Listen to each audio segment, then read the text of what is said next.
Thank you, panelists, for joining us. Talking about diversity, equality, and inclusion and the role of women in shipping, I suppose it's only befitting to have Ms. Bindu lead the way for this panel discussion. Ms. Bindu, the stage is yours. Now, everybody asks us what DEI is, and when we start off with diversity, everybody understands what diversity is. But when we start talking about equity and inclusion, that's where there is, confusion. So let me just take you quickly through what the terminology means, The first word, D, stands for diversity. Diversity is having a diverse set of people within not just gender, but people from different nationalities, people from different thought processes, people from different generational groups. The greatness is in the other two words, equity and inclusion. And we need to recognize that. So equity, what does that mean? If you look at the picture, there are three people who have joined the organization. And when we say equal opportunity, we are saying that for all the three people, the size of the stool that is provided to them to have a view of the playground being the workforce, is going to be the same. If we do that, we are not recognizing diversity and we are really not giving an equitable opportunity. And so equity means looking at each person, their background, their context, understanding their needs, and the organization taking a step towards them to make it equitable.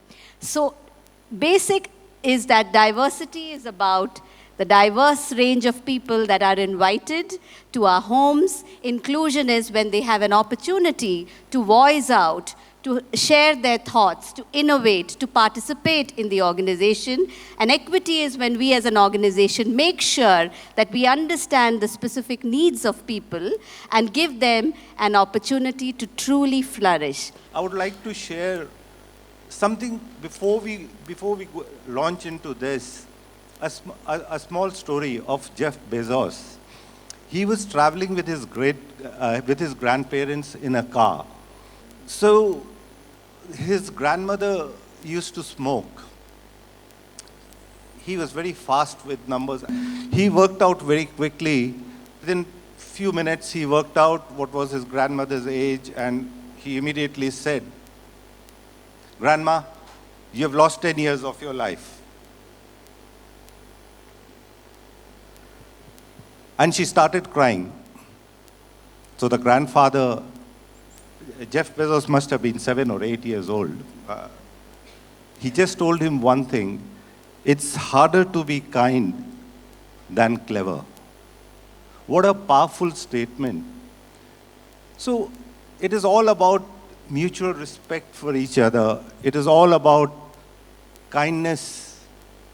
Once we inculcate these starting points in our life, it becomes much easier to strategize and lead with the challenges. I actually like the integrity part of it, or the inclusion part of it, the most. This is because inclusion of all of you when you come on board. Now, let me tell you that I have been with the Synergy family for the last 6 years.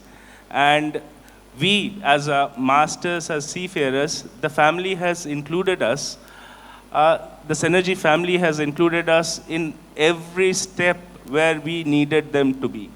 Whether it is from the MSIs, TSIs, the marine managers, and even to whenever we wanted to, could not reach them. Similarly, you people will be joining in a few years' time from now. I can tell you one thing, that you will not walk alone on board. We are there for you always. We will be there guiding you on every step of your journey through the ships. And you can be rest assured that you are in the safe hands. Thank you. Good morning. My name is Captain Akriti, and I have been with Synergy now nearing 5 years.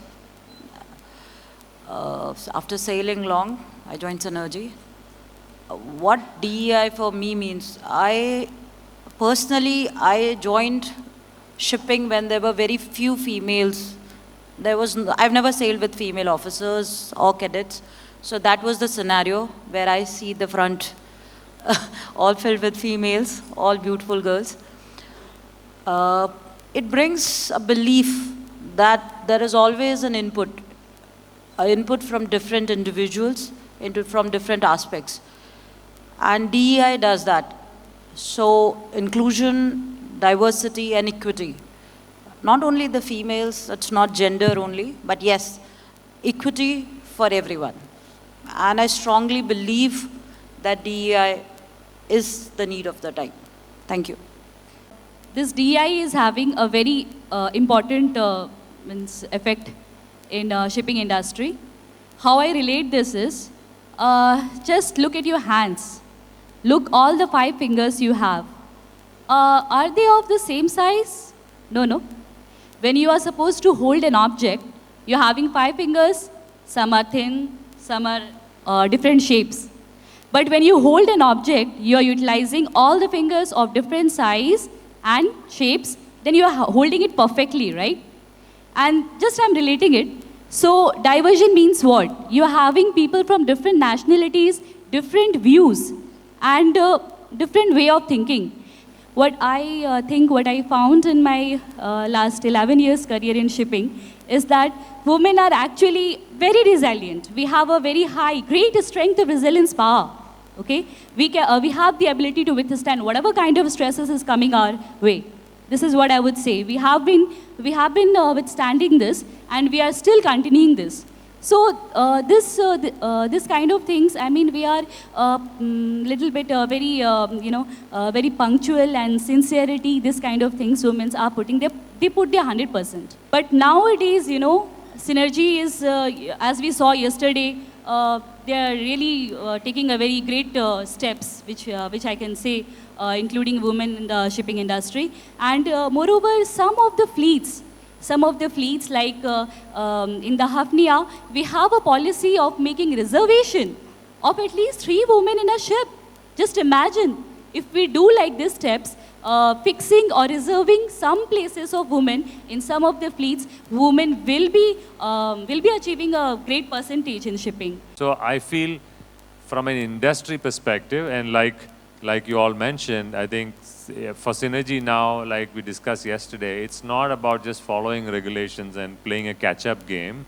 For us, it's also some time to start to lead some of these discussions, because that's the right thing to do, not just for Synergy, but for the industry, because otherwise we will all struggle to attract young men and women into shipping. And we basically, if you don't tap into that kind of whole pool of talent that's out there, who are raring to go, hungry, who want to make a difference, then it's our loss as an industry.